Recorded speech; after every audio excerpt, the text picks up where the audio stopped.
E aí galera, tudo bem com vocês? Vamos aí para mais um giro de notícias sobre o Cruzeiro com questões importantes que têm movimentado o ambiente do nosso clube. Meu nome é Emerson Araújo, esse é o canal 6x1 e desde o início eu peço para você deixar o like no vídeo, se inscrever no canal caso ainda não seja inscrito e usar os comentários para deixar as suas opiniões sobre cada um dos temas. Nessa semana o clube deve retornar aos treinamentos na Toca da Raposa, tá? A partir dessa segunda-feira os atletas têm ido à Toca da Raposa para fazer o exame e identificar se estão ou não com o Covid-19. O clube fez todo um planejamento de horário para cada jogador, ele nem sai do carro, faz ali o seu teste e volta para casa. Amanhã devem sair os resultados. 55 funcionários do clube, contando também com alguns elementos da comissão técnica, já foram testados na última sexta-feira e já tem os resultados. Todos eles estão com o teste negativo, ninguém está contaminado e já está apto aí a voltar aos trabalhos nessa segunda. Tomara que esteja tudo 100% com os jogadores também, para que nessa quarta-feira sejam iniciados os treinamentos. Não é aquele treinamento com o grupo ideal,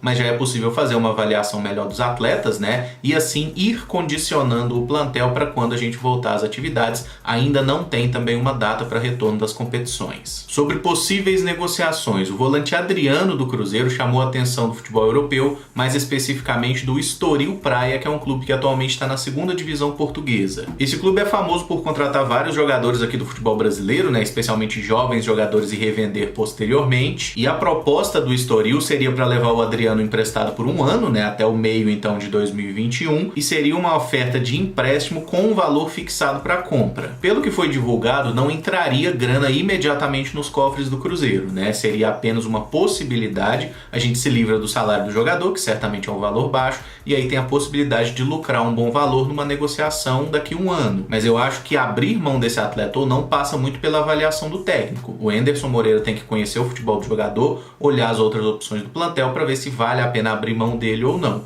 Eu acho que o Adriano é muito bom jogador, é um cara que tem muito futuro. Nas poucas oportunidades que ele jogou nessa temporada, ele não jogou mal em nenhuma das partidas, na minha opinião. E não jogar mal num time que é treinado por Adilson Batista é sim uma coisa relevante, é algo que a gente tem que destacar. Então é um jogador que tem potencial. Agora, será que vale a pena a gente segurar o jogador já tendo um elenco cheio? O próprio Anderson já falou da necessidade de diminuir o plantel e hoje, mesmo com a saída daqueles 4 meninos que vão voltar para o Sub-20, o elenco do Cruzeiro tem 35 nomes e o próprio técnico já falou que pretende trabalhar com 30. Então acho que o Cruzeiro tem que pensar um pouco nisso. Se for manter o jogador para ficar encostado sem jogar, talvez é melhor emprestar, porque a gente abre até uma perspectiva de negociá-lo com o futebol europeu e de receber uma boa grana. Ele é bom de bola? É bom de bola, mas o técnico quer usar? Porque a gente tem aí os senhores Ariel Cabral, tem o Jean, tem o Jadson que já vinha jogando, tem o Pedro Bicalho que parece que o Anderson avaliou bem, e eu só espero que se o Cruzeiro aceitar a proposta e emprestar o garoto com um valor fixado, que seja com um bom valor. Não vem me fixar o jogador em qualquer mixaria, porque aí os caras levam, nem que seja só para revender, né? Porque qualquer jogador que já pisa na Europa passa a valer mais do que tá valendo aqui no futebol brasileiro. Outra notícia sobre montagem de elenco, na verdade, é uma notícia sobre não chegada, tá? O Renato Kaiser, que pertence ao Cruzeiro, tá emprestado ao Atlético Goianiense, não vai voltar pro Cruzeiro na temporada 2020. Quem garante isso é o presidente do Atlético Goianiense, o Adilson Batista, que deixou claro que o Kaiser não vai voltar e que eles não vão liberar o atleta antes do final do empréstimo. O dirigente explicou que não tem nenhuma cláusula no contrato que o Atlético tem a obrigação de liberar o jogador antes do fim do período, né? Que era uma possibilidade, mas o Cruzeiro não emprestou com essa cláusula, então eles só liberam o Kaiser se quiserem. E como ele é o principal jogador do time, artilheiro e tudo mais, não existe essa possibilidade. O Renato Kaiser vai cumprir o seu contrato lá em Goiás. Inclusive, o empresário do Renato Kaiser falou que a única possibilidade dele sair de lá é caso apareça uma proposta do exterior num valor acima de 500 mil euros.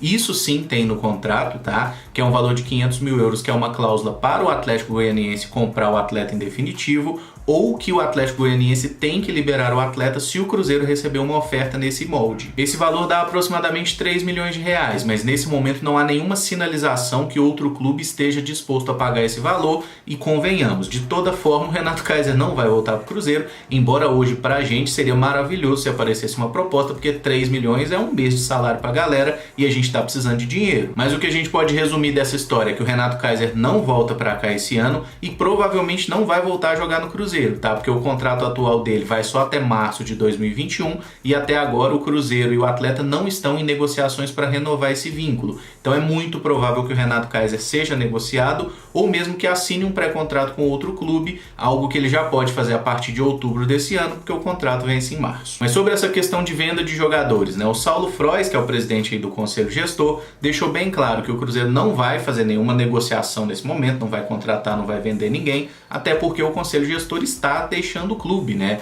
Eles só vão fechar esse mês de maio e a partir de junho o Cruzeiro terá um novo presidente. E ele deixou claro, né, que é o novo mandatário que vai definir sobre essas vendas, mas que na visão dele o Cruzeiro vai sim precisar vender alguns jogadores para fazer caixa e não atrasar mais salário. Lembrando que hoje o Cruzeiro está com 2 meses de salário atrasado, né? Inclusive ele pontuou uma coisa que eu achei interessante, é que se o Conselho Gestor soubesse o que ia encontrar no Cruzeiro, eles nem teriam entrado. E é claro que a história do Cruzeiro nos obriga a desconfiar de todo mundo que o administre, né? A gente precisa aprender com os próprios erros. Mas convenhamos que, assim, analisando o que aconteceu até agora, eu não consigo achar onde os caras do Conselho Gestor obtiveram qualquer vantagem nessa história. Pode ser que algum deles queira lucrar politicamente com essa história, mas convenhamos, nesses 6 meses, porrada de todo lado, dívida surgindo a todo dia, processo na justiça. Aquilo que o Wagner Pires tinha falado, né, que sobrou pra ele só o bagaço da laranja, eu acho que não sobrou nem a semente pra esses caras aí, né? Porque definitivamente é só pepino, é só coisa complicada todo dia acontecendo na história do Cruzeiro e parece, pelo menos, que eles conseguiram organizar minimamente a coisa. E se o Cruzeiro conseguir se recuperar como a gente espera, né, voltar a ser um clube que briga por todos os títulos, esses caras do Conselho Gestor, eles vão ter um lugar muito bonito na história do Cruzeiro. E eu sei que a maioria das pessoas não pensa muito nisso, mas essa é uma questão que vai valer muito na história, porque é aquele esquema, né? Emprego a gente pode ter muito, dinheiro a gente consegue ganhar, mas biografia a gente só tem uma. Informação apurada pela Rádio Itatiaia, junto com o pessoal do UOL Esporte, é que o Cruzeiro conseguiu, junto ao UADA, prorrogar a dívida na FIFA que tem relacionada ao volante Denilson. Quem está conduzindo essas negociações é o superintendente jurídico, Cris Bretas, e é previsto, inclusive, que o Cruzeiro se pronuncie em mais detalhes sobre isso ainda hoje. Mas até o momento que eu fecho esse vídeo, não veio nenhuma comunicação oficial do clube. O prazo informado por esses veículos de imprensa é 60 dias, tá? Que o Cruzeiro consegue aí a prorrogação. Então a gente meio que ganha um respiro, né? Ganha um fôlego nessa história, mas o Cruzeiro vai ter que arrumar um jeito aí de pagar essas dívidas o quanto antes. O valor dessa dívida do Denilson era de aproximadamente 4 milhões e meio de reais e a informação é que ela vencia na última sexta-feira.